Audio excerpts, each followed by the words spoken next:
Good morning guys. For today's video, ayan, meron tayong adobong manok.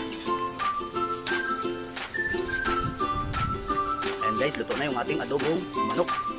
Ayan guys, at saka meron din tayong piniritong yellowfin. So guys, piniritong yellowfin natin.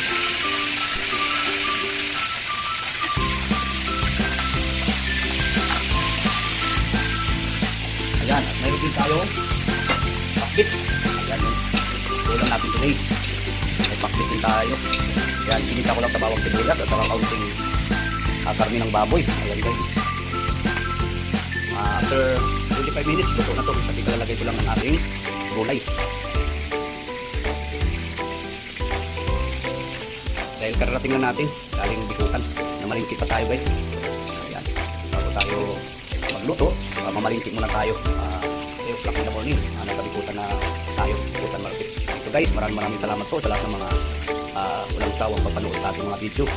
Ayan, huwag natin kalimutan, like and share. Wow, ang sarap ng ating luto today. Itong ilapin, adobong manok. Ayan.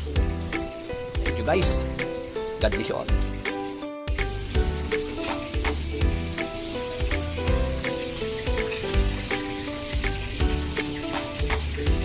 Ayan guys, luto na yung ating pakbit. Wow.